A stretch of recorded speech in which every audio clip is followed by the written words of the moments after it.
नमस्कार. तुमच्या पण वोटिंग आय डीवरील नावामध्ये स्पेलिंग मिस्टेक आहे का? चला तर मग पाहूया या व्हिडिओमध्ये सदर नावामध्ये कसे करेक्शन करायचे. त्याआधी तुम्हाला Googleवर जायचे आहे. Googleवर गेल्यानंतर इथे voters.eci.gov.in वर सर्च करायचं आहे. सर्च केल्यानंतर अशा प्रकारचा विंडो ओपन होईल. यावर तुम्ही प्रथमच आला असाल तर तुम्हाला साइन अप करा आणि तुमचं ऑलरेडी लॉग इन असेल तर तुम्ही लॉग इन करा. मी लॉग इन करणार आहे कारण माझं ऑलरेडी लॉग इन आहे. ओके, इथे मी माझा रजिस्टर मोबाईल नंबर एंटर केला. बॉक्समधला कॅप्चा कोड एंटर केला. कॅप्चा कोड एंटर केल्यानंतर रिक्वेस्ट OTPला क्लिक करायचं आहे. रिक्वेस्ट OTPला क्लिक केल्यानंतर तुमच्या रजिस्टर मोबाईलवर OTP येईल, तो इथे एंटर करायचा आहे. एंटर केल्यानंतर व्हेरीफाय अँड लॉग इनला क्लिक करायचं आहे. क्लिक केल्यानंतर अशा प्रकारे तुमचं लॉग इन झालेलं आहे. आता मी माझ्या लॉग इन आय डीवरून माझ्या भावाच्या वोटिंग आय डीवरील जे नावामध्ये मिस्टेक झाली आहे ते मी करेक्ट करणार आहे. त्यासाठी आपल्याला हा फॉर्म नंबर 8 फिल करायचा आहे. त्यामुळे फॉर्म 8ला क्लिक करायचं आहे. क्लिक केल्यानंतर असा बॉक्स ओपन होईल. इथे ज्याच्या नावामध्ये करेक्शन करायचं, तर माझं सेल्फ नाही, मी भावाचं करतो आहे म्हणून अदरला सिलेक्ट करणार, अदर इलेक्टेड. इथे त्याचा voting I D number enter केल्यानंतर त्याचं नाव येणार, कन्फर्म करायचं. ओके, कन्फर्म केल्यानंतर दुसरं ऑप्शनला सिलेक्ट करायचं, ओके करायचं. ओके केल्यानंतर असा फॉर्म ओपन होईल. पहिल्या रखान्यामध्ये काही चेंज नाही करायचं, नेक्स्ट करायचं. नेक्स्ट केल्यानंतर इथे आधार एंटर करायचं आहे. ज्याच्या नावाचं करेक्शन करायचं आहे त्याचा इथे आधार कार्ड नंबर एंटर करायचा आहे. या आधारवर त्यांचं नाव करेक्ट असलं पाहिजे कारण की हेच नाव वोटिंग आय डीला लिंक होणार आहे. त्यानंतर मोबाईलला क्लिक करायचं आहे. त्याचा सेल्फ मोबाईल नंबर एंटर करायचा आहे. त्यानंतर same email I Dila click करून सेल्फला क्लिक करून ईमेल आय डी एंटर केला. ईमेल आय डी एंटर केल्यानंतर नेक्स्ट करायचं आहे. नेक्स्ट केल्यानंतर इथे कशामध्ये करेक्शन करायचं आहे, नेम, तर नेमला टिक करायचं आहे. नेमला टिक केल्यानंतर येथे जे नाव बरोबर आहे, स्पेलिंग मिस्टेक नाही आहे, ते नाव इथे एंटर करायचं आहे. यामध्ये तुम्ही 2 प्रकारे करू शकता. पहिल्याच बॉक्समध्ये तुमचं पूर्ण नाव टाकू शकता, सरनेम, मिडल नेम आणि फर्स्ट नेम, मिडल नेम आणि सरनेम.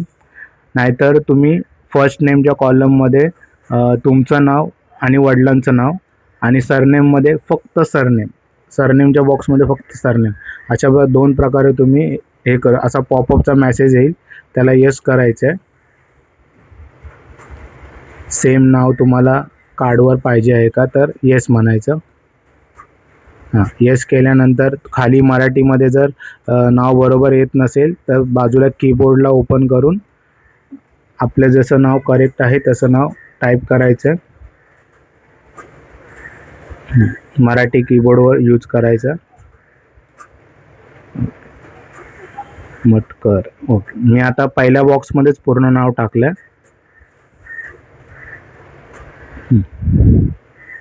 आता इथे कोणत्या डॉक्युमेंट्सचा, आता एवढे सगळे डॉक्युमेंट्स आहे त्यामध्ये मी आधार कार्ड सिलेक्ट करणार आहे. आधार कार्डची सेल्फ अटेस्टेड कॉपीची स्कॅन करून अपलोड करायचे आहे. त्यानंतर नेक्स्ट करायचं आहे. इथे तुमचं प्लेस म्हणजे मुंबई येणार, जिथून अप्लाय करताय ते एंटर करायचं आहे. नेक्स्ट केल्यानंतर OTP येईल, कॅप्चा कोड एंटर करायचा आहे OTP येण्यासाठी. तो एकदा रिफ्रेश करून घ्या. रिफ्रेश झालेला आहे. कॅप्चा कोड एंटर केला. कॅप्चा कोड एंटर केल्यानंतर सबमिट अँड प्रिव्ह्यू हे तुम्ही डाउनलोड करू शकता. हा जर आधार नंबर बरोबर असेल तर खाली ई साइन अँड सबमिटला क्लिक करायचं. ई साइन अँड सबमिटला क्लिक केल्यानंतर येस करायचं. येस केल्यानंतर आता आधारवरून आपल्याला ई साइन करायचं आहे. ओके, अशा प्रकारचं पेज ओपन होईल. इथे आपल्याला आपला आधार नंबर एंटर करायचा आहे. ज्याचं नेम करेक्शनचा आपण तिथे वोटिंग आय डी टाकलं आहे त्याचा आधार नंबर इथे एंटर करायचा आहे. म्हणजे माझ्या भावाचा आधार नंबर मी इथे एंटर करणार. एंटर केला, साईडला चेक करू शकता, थोडा चुकला आहे, परत एंटर करतो. एंटर केला, गेट ओ टी पीला क्लिक करायचं आहे. गेट ओ टी पीला क्लिक केल्यानंतर रजिस्टर जो आधारला नंबर लिंक आहे त्याच्यावर ओ टी पी येणार, तो इथे एंटर करायचा आहे. एंटर केल्यानंतर सबमिट करायचं. ओ टी पी आला आहे, हां, सबमिट. ओके. आता अशा प्रकारे तुमचं नेम करेक्शनची रिक्वेस्ट अपलोड झालेली आहे. इकडून ॲक्नॉलेजमेंट डाउनलोड करून घ्या, भविष्यात तुम्हाला उपयोगी पडेल. नेम करेक्शन होईपर्यंत हे डाउनलोड झालेली आहे. अशा प्रकारे तुम्ही तुमच्या व तुमच्या फॅमिली मेंबरच्या वोटिंग आय डीवरील नेम करेक्शन करू शकता. धन्यवाद. भेटूया अशाच इन्फॉर्मेटिव्ह व्हिडिओ घेऊन पुढच्या व्हिडिओमध्ये.